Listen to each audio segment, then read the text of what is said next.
kay padulong na pud biya klase. No, Oh, ting ano dabi karon brigada eskwela. Unya ang uban pod excited na pod nga mosulod sa klase kay makita na ni ilang mga friendship. Mao gani. Ang uban sa kuan. Lahi po to siya. Apil po na siya. Importante biya. Oh, kana kay friendship. Oh, mga estudyante Kana. na gyud sa inyo ha diha ang desisyon sa pagpili og kinsay inyong mga friends. Oy, Diha sa tinuod no. eskwelahan. Grade 5 ko radyo mandong kay transferi punto. manggod ko from kanang probinsya tapos dinhi ko sa city sa may agdaw nag-eskwela.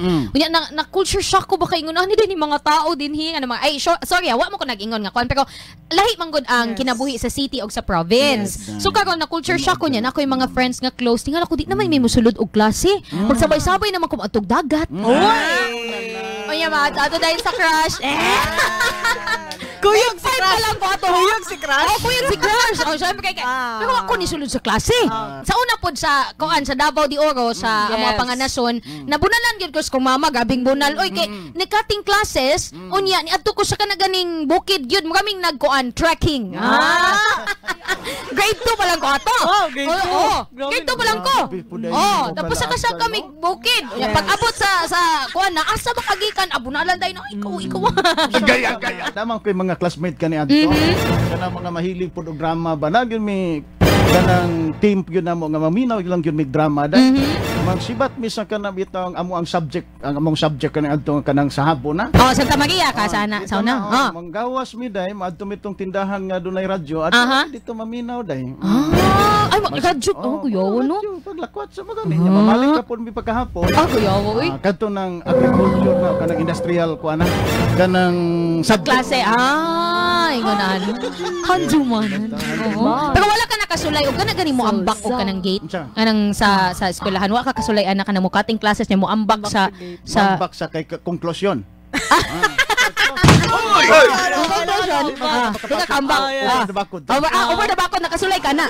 Ay sulay kayo oy. Pero nakatry ko, nakataon na ng mga classmate na ako. Kay dito, namo kayo usahay pag magbaha. Siyempre, namo kayo. Klase? Kaniadto, klase, nana. Yung akong mga classmates kaniadto, kay tuyo-tuyo nila, basaon ang blackboard. Tinuod yun? Yung sila, basaon nila kay swatter. Yung sila, ma'am, di sa mga klase ko. Gibasa ang blackboard. Literal, gibasa, gina ang blackboard. Kasi katawag ko ako, ay, pwede din, no? Yung may sa sige, ugma na lang. Radyo Mandong, sa tinuod lang, daghan beg ng mahay ka kay wala nagtarong og eskwela. Okay, tungod nagbulakbol. Okay ra man na siguro nga mga sa isa nimo katuig sa eskwela at kausa lang mo na. Pero dili bitaw ay tambag karon sa Radyo Man Abi atong paminawon agon kita mo lahutay sa pagskwela. Sa mga ginikanan, labi na sa mga ginikanan, kinahanglan jud kaayo na i-monitor yung mga anak. Kay actually Radyo Man Rants, doon na po yung mga bata nga nangaligo sa sapa. Ang pananghid sa ginikanan nagskwela, pero naligo di ay tapos namatay. Nalumos ba nga ng mga incidents?